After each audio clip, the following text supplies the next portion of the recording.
Yes, you're probably right. You should check it out. Thank you so much.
Diplomata di definição.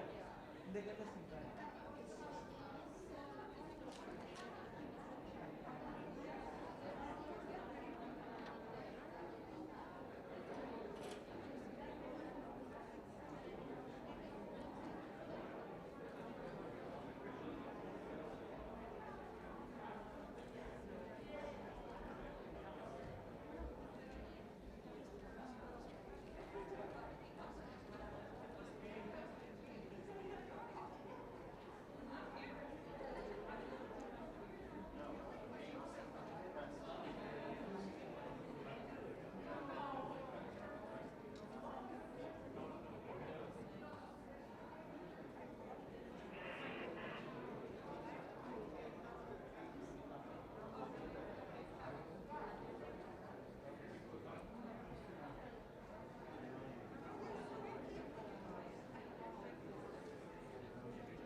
You're the And then we'll UN swap after, we'll change.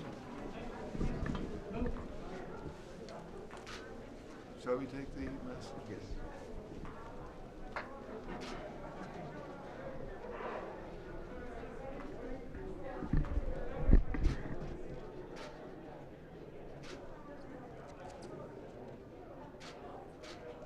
Mr. President, would you like to say something? Thank you. The flag is the most important thing for a country. It represents the people. It represents the honor of the country. It represents everything for a country. So when I started last year, this flag was changed by the protocol department, and I said we must pay respect to the flags. And I started the flag ceremony, and I'm thankful to my brother, the president of the 76th session, Abdullah Shahid, to also be with me in paying respect to our flags. I wish you all the best, President. I'm sure President of Hope, Presidency of Hope, will be one of the most successful presidencies during the UN history. And I'm leaving with the Turkish flag, and the beautiful Maldives flag will replace the Turkish flag. Thank you, sir. And let me hand over to you my report of the 75th session. There are some experiences shared, and I hope you will benefit from some notes there. Thank you very much.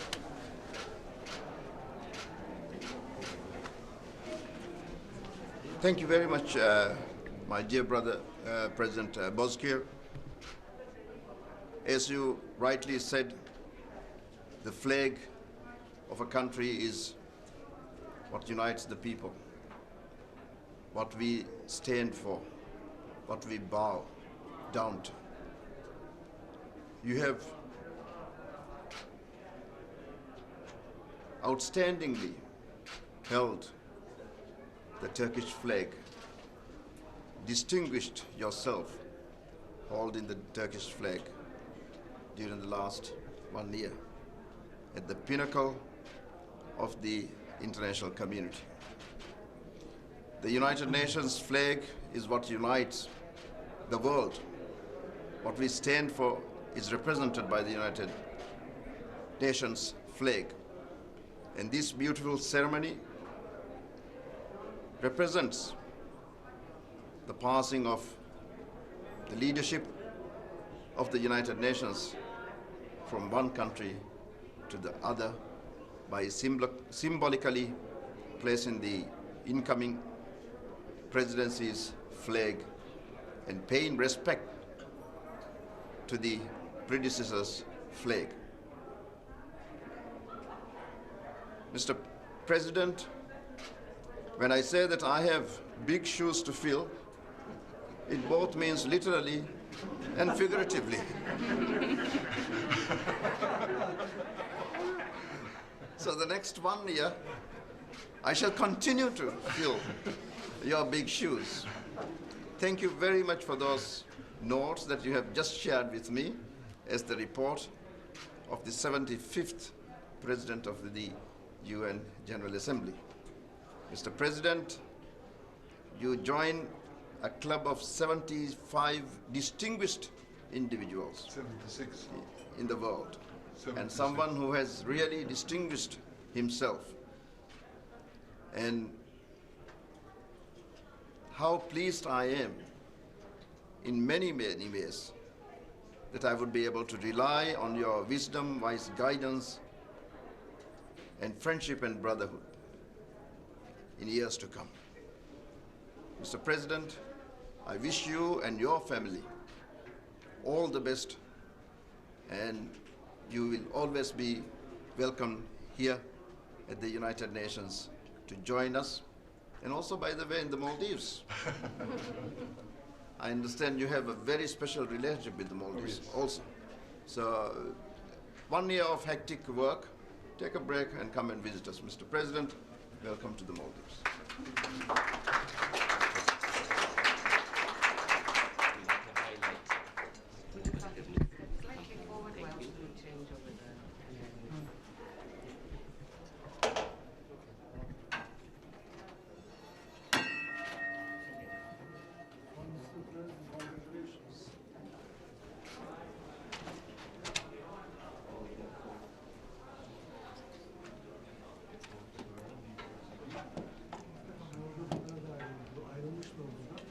Should.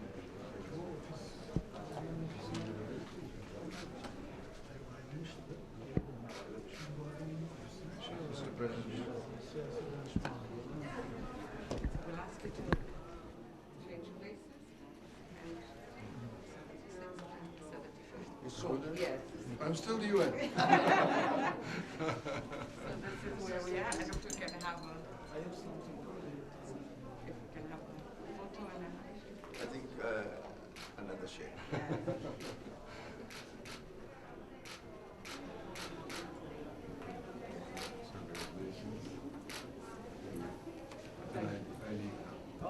Thank you so much. Thank you. Good luck, everybody. Good luck. Very nice to see you all. Very Good luck, nice. guys. we invite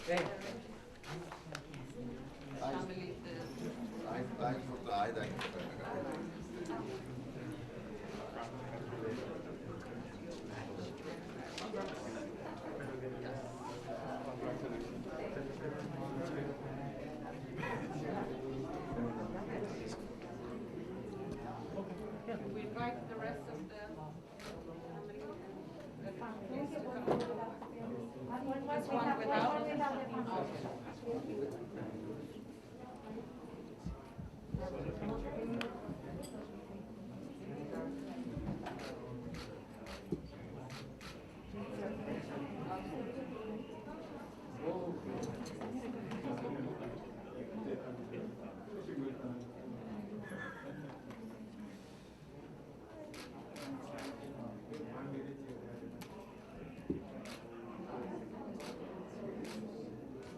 Family. Just before the family made the chef. Oh.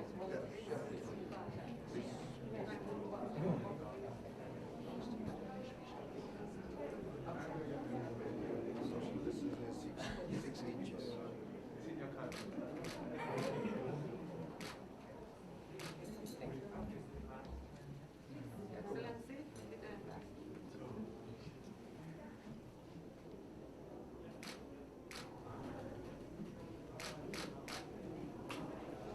Come on. Yeah, pudding.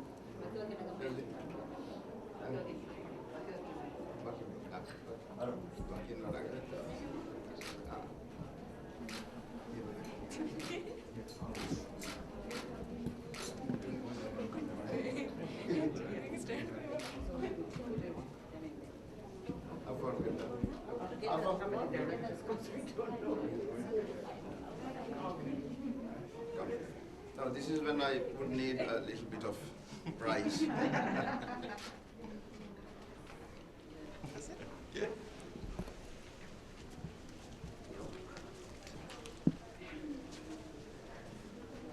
This is when I start thinking about hair.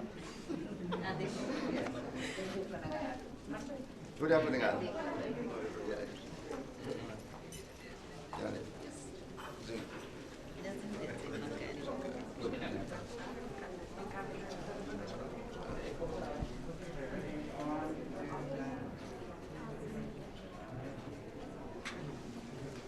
we get the office, the cabinet. Yeah. Office number. Canada. The staff. Your staff. Peter, Peter, Peter, Peter. Peter, come. Anybody from the cabinet?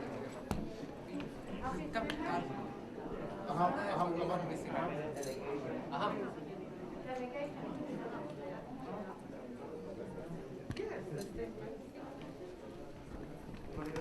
Sir?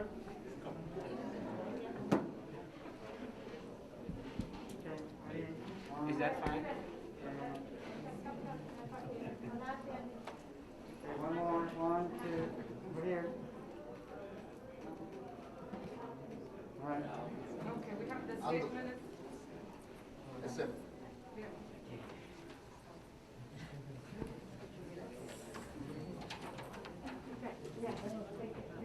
Yeah. Thank you.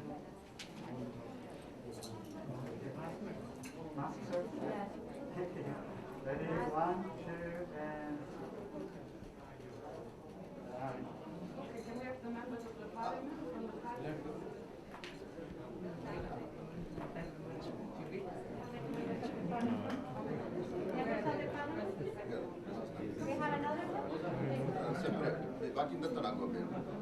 Ready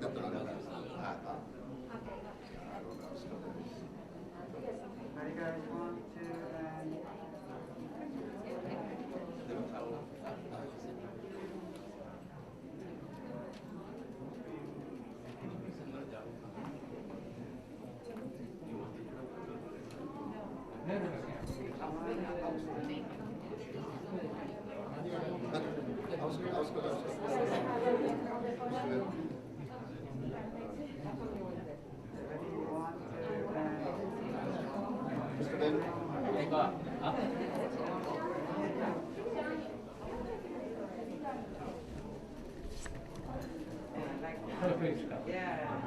1, 2, and ready, 1, 2.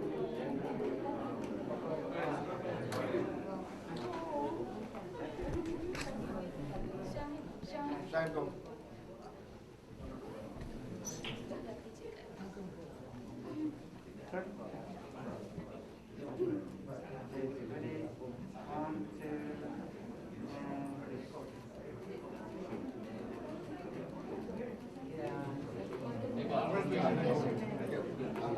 Ready, 1, 2, So more is there.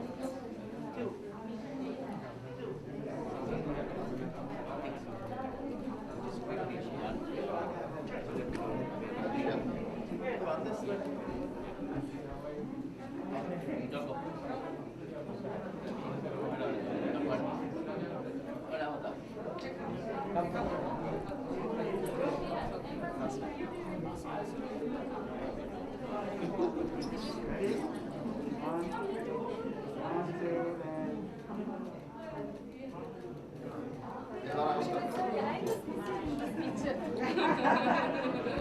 one, two, and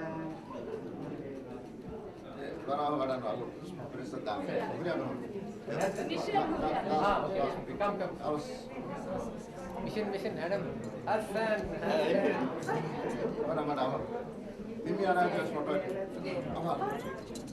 Come this side, this side. Yeah, the passes. Okay, just check out the pass.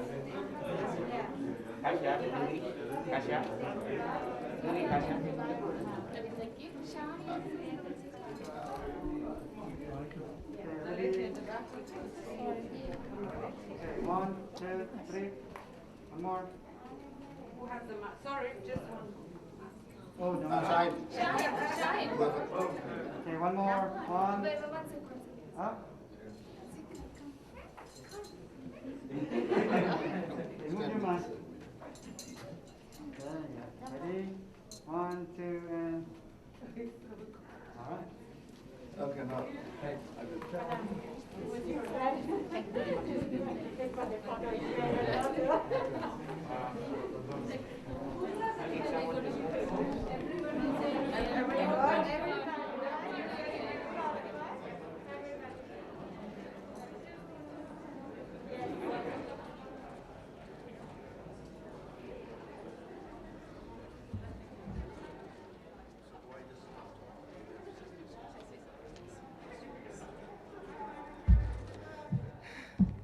Thank you so much, and we are really sorry to keep you waiting. I now have the honor and the pleasure to introduce you to the President of the General Assembly, His Excellency, Mr. Abdullah Shahid. Mr. President, the floor is yours.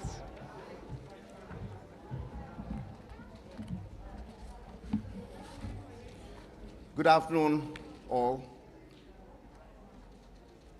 First of all, let me say how sorry I am that you have been waiting for over half an hour. When the new presidency of Hope was reined in, it took a little bit of time to get through some of these procedures. I apologize once again. A very warm greetings to the United Nations correspondents. I look forward to working with you many times throughout the coming year.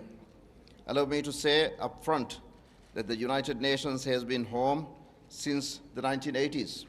Yes, and that does not in any way reflect my age, ladies and gentlemen. While member states negotiate resolutions, the essence of what we do at the United Nations is only conveyed to the rest of the world by through you. I have always admired the work you do to help the world understand what the United Nations, and more specifically the General Assembly, does to improve people's lives around the world.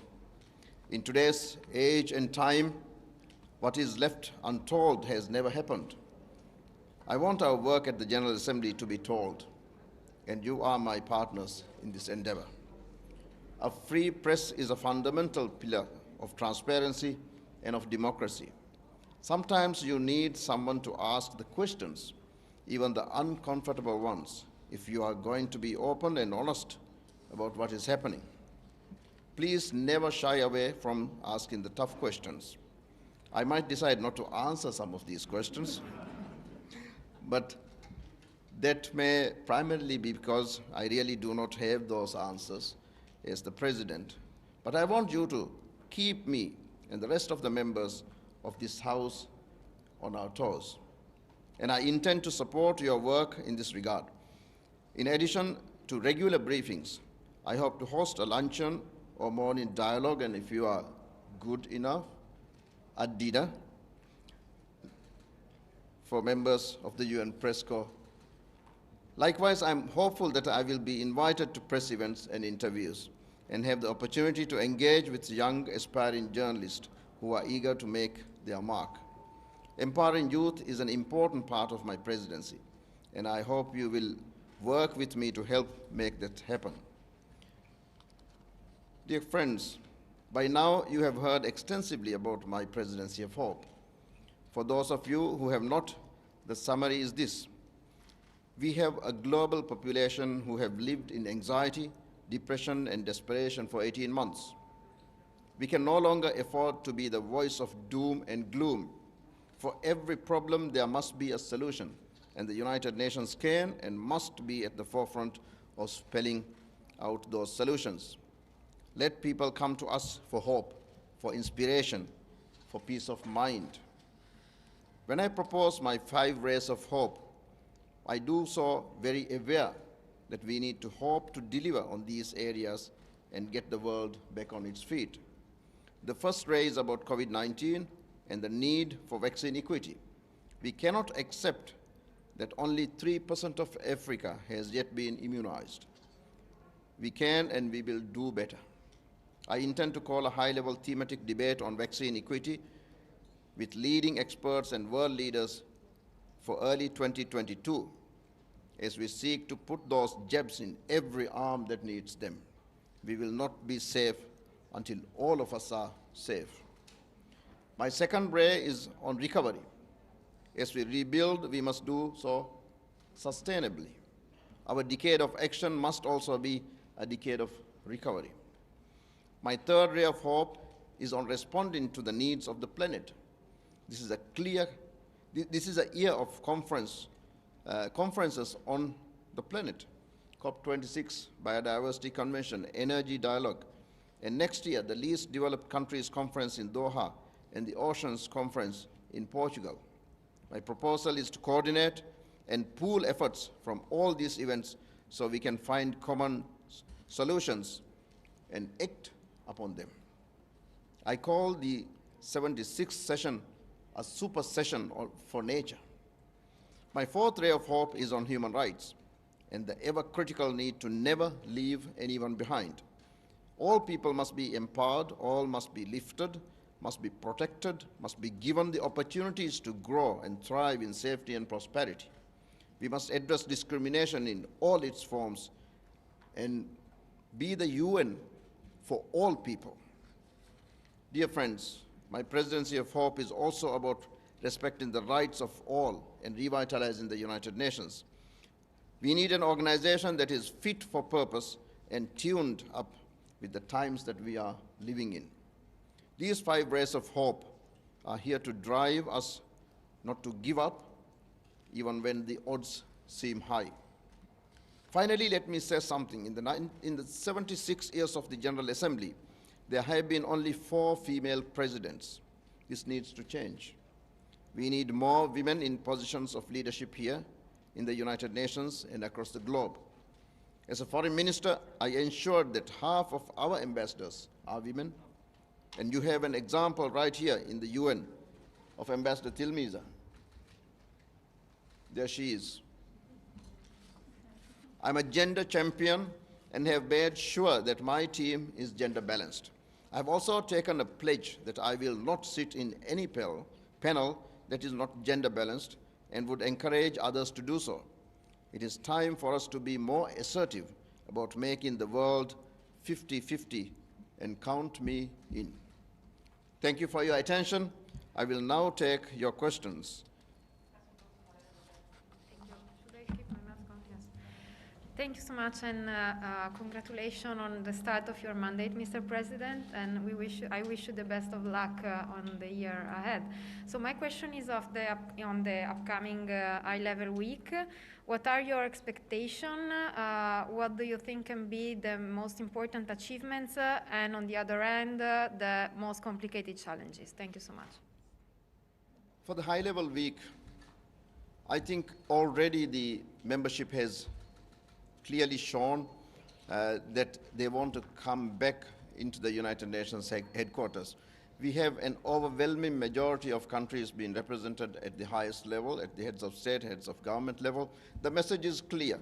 The message is that we want the United Nations to start functioning. We want the General Assembly to start functioning. And we will give that voice at the highest level. So the voice of, that the membership is giving from the UN podium is what the constituents wants to hear, and I think that message is very clear. The difficult thing would be to manage during a pandemic, but I'm sure that with the strict protocols in place and with vaccination going around, we will be able to manage. I have every confidence about it. Thank you. President, and good luck for the 76th session. Thank you. I'm Yoshita Singh with Press Trust of India. My question is on Security Council reform. Now, countries like India and the G4 have been at the forefront of efforts for Security Council reform, saying that the Council must be reformed and expanded to reflect contemporary realities and stay credible. Under your presidency of hope, can we hope for some substantial outcomes on the ground in terms of Security Council reform? Thank you. I wish I had the magic wand to cast and change the Security Council, complete the Security Council reform. As a matter of fact, in 1979, when I was just 17, Maldives joined a group of 10 countries to propose the inclusion of an agenda item on Security Council. And I'm very proud that the Maldives was among the first 10 countries who initiated this. However, as president, I do not have that magic wand, but I hope that the members would take this process seriously. I'm going to appoint the co-facilitators early on before the Security Council debate so that the co-facilitators and the membership would have more time to work on, and I wish them all the best. Mr. President, thank you. Congratulations again. Is there any power available to the President of the General Assembly that has not been used before or not adequately used, and that you would like to use? I feel like a grade 10 student walking into the exam. I hope that I will not be forced to make or use any of the powers that have not yet been used in the last 75 years. There have been difficult challenges, but of course I will go through with my legal team, and rest assured that if there needs to be the use of any powers that needs to be utilized for the General Assembly to function, I will use.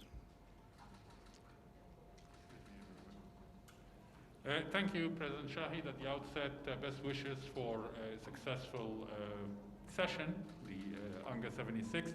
With regard to Afghanistan, I'm particularly happy that you mentioned that you are going to be a gender champion, 50-50.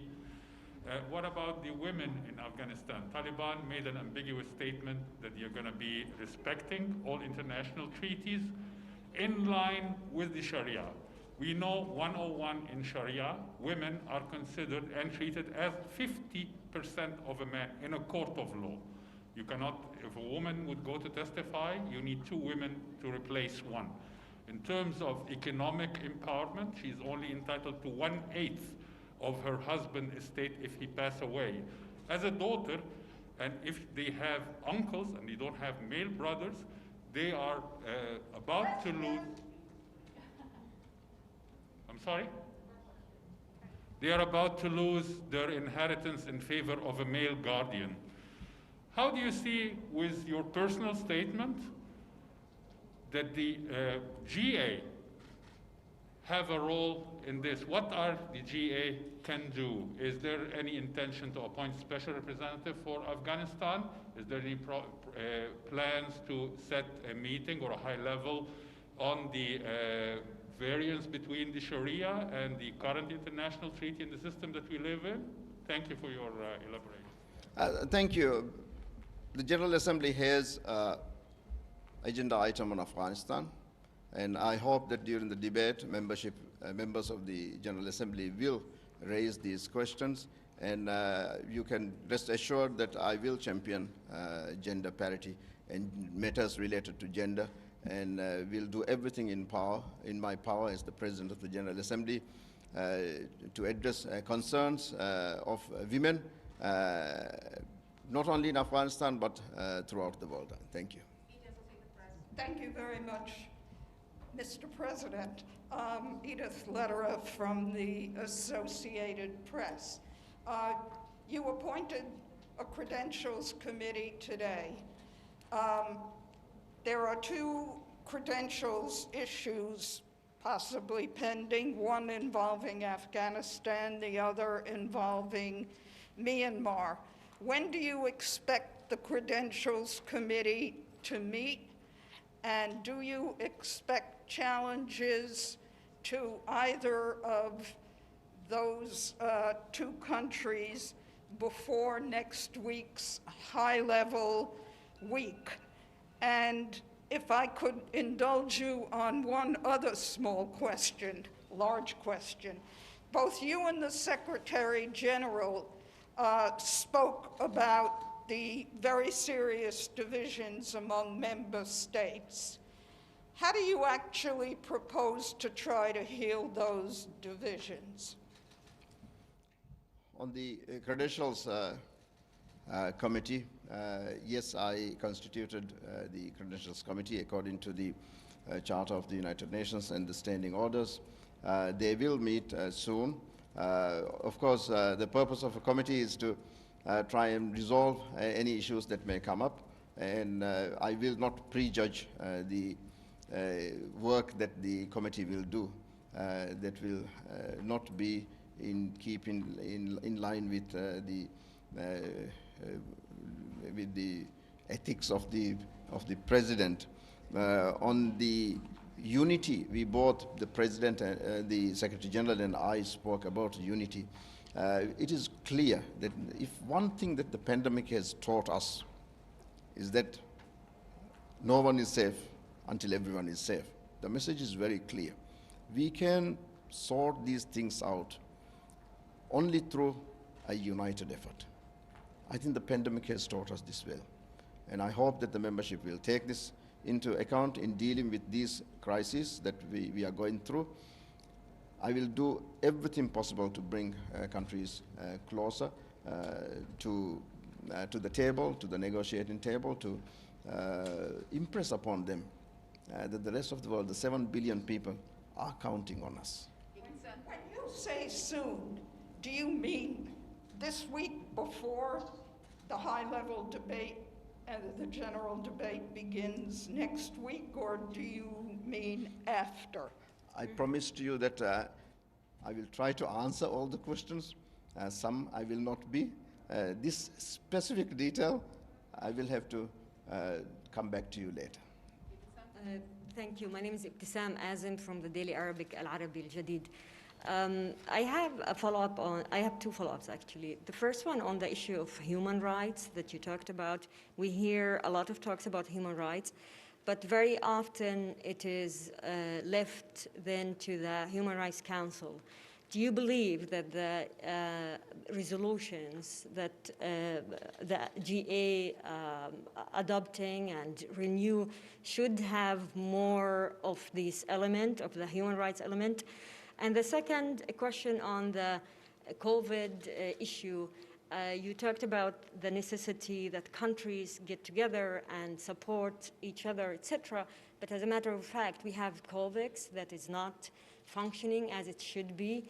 Is there practical or more practical steps that you think that you will take or the General Assembly should take to implement that? Thank you. On the human rights matters, the Human Rights Council was constituted in Geneva to make sure that human rights is accorded enough importance in the international community. Human Rights High Commissioner is appointed through the General Assembly to make sure that importance is given to this issue. However, I believe that the General Assembly has a function, a very specific function in addressing human rights issues, and that these are addressed through the third committee. And when I met the third committee chair, he's working on making sure that this time we not only during the work of the committee, they will also invite the civil society to come in, which would also give an opportunity to highlight some of the issues. And on the vaccination front, during my remarks after I resumed the 76th session, you would have heard that I spoke about a high-level thematic debate that I would convene. I'm hoping that I will be able to bring to the Assembly not only countries, but also vaccine producers, the scientific community and the civil society and everyone involved, so that we would leave the General Assembly after this thematic debate with a clear guideline, with a clear chart, a pathway to get everyone vaccinated by 2020, by the end of 2022. That is what I'm hoping for. My name is Talal Al-Haj from Al Arabiya News Network. My question is really, I visited your country in 2010 doing a documentary about climate change effect in small island states, and one of them was your beautiful country. And I've even witnessed a picture where they took, the whole government was under the water, if you remember it. But my question is, with the return of the United States to the climate change agreement, are we on track to mitigate the effects of climate change, especially in small island states? Mr. Talal, I'm very happy that you are one person who actually knows how vulnerable we are in the small island states. You would have seen that the highest point in the Maldives is 2.5 meters above sea level. That is the highest point, just a little bit higher than my height. That is the highest mountain in Maldives. And you know how vulnerable we are.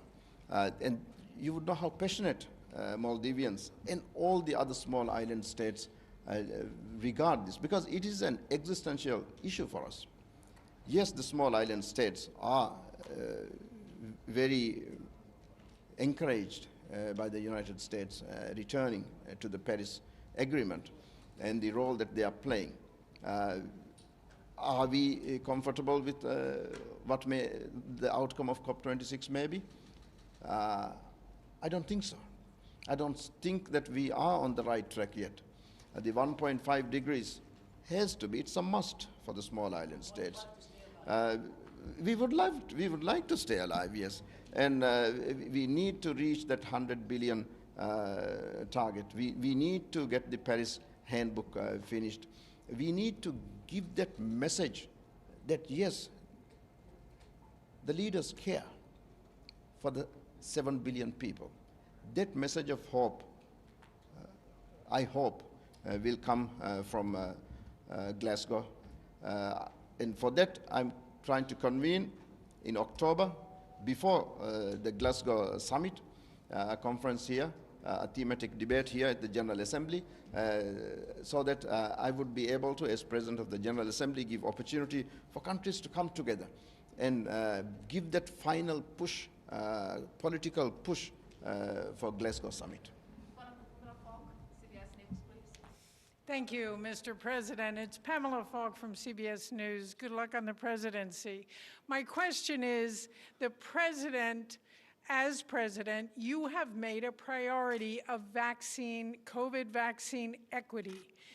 Do you expect to call on world leaders, since more are here than anyone anticipated, to contribute or to make any kind of milestone in terms of contributing or meeting some of the needs that the World Health Organization has called for? Thank you. I'm going to do, thank you, Pamela. I'm going to do everything possible, everything that the President of the General Assembly is empowered to do, everything to make sure that we are able to reach the target that we are setting to get every single person to be vaccinated by the end of 2022. I believe that the world has that capacity. I believe that we can do it. And I call upon leaders of all countries to come together and get this done. And hear the bell ringing that no one is safe until everyone is safe. We can't deceive ourselves. Mr. President, thank you very much for your intervention. My name is Alan Bulkati from Maria Novosti News Agency. During your speech, you mentioned, I have a little follow-up, first of all. During your speech, you mentioned the high-level debate on climate security. So could you be please more precise in terms of dates in October? When are you going to convene it? And the second question, please, do you foresee that during GA High Level Week there will be any event on Afghanistan situation? Well, on the first question, the dates, I will be announcing the dates very soon. And as soon as I'm able to get the timetable out, we'll share. And on Afghanistan, as of yet, there are no special events organized on Afghanistan.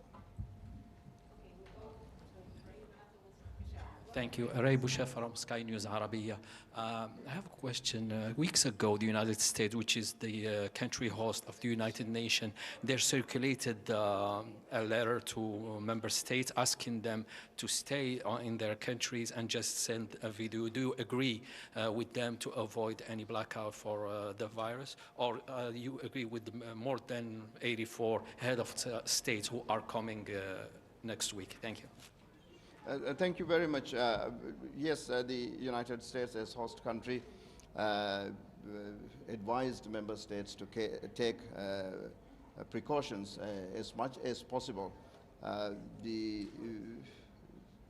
Of course, it's up to individual members to decide on how they would participate.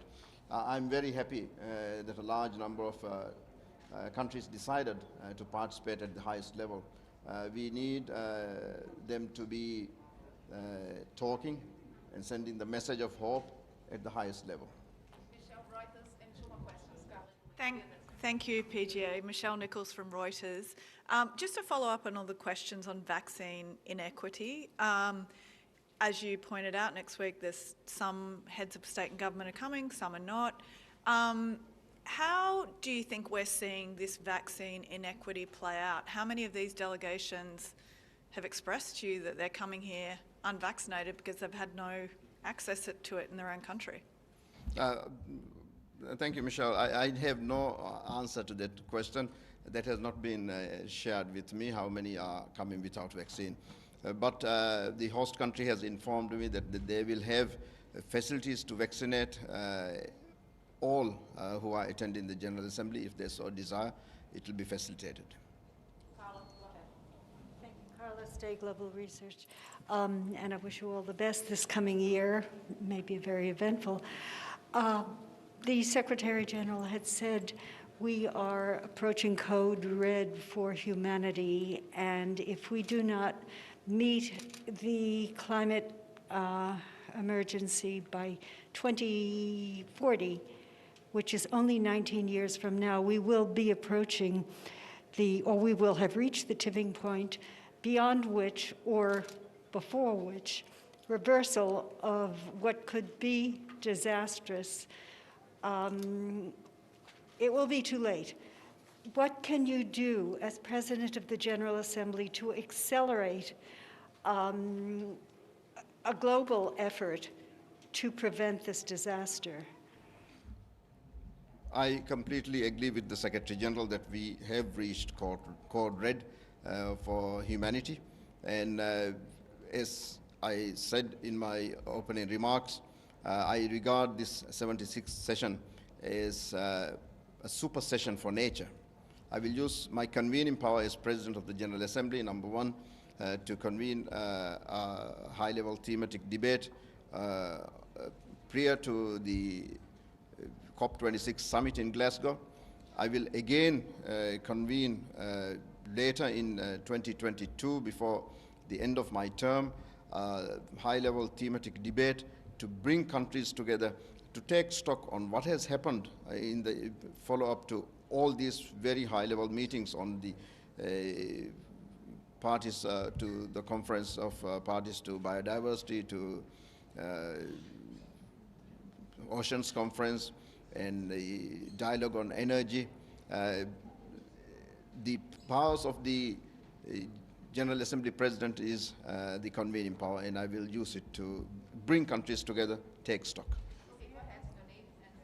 This is De Zhi from China Central Television, CCTV. Just one quick question, because we know that next week is the UNGA, and do you have any plans to meet privately with all those world leaders so that you can discuss many of these issues we mentioned, just climate change, Afghanistan, and even Myanmar, and other issues like human rights, and as you mentioned. And by the way, we really like your slogan of the hope. That's really what we need now. Thank you. Thank you.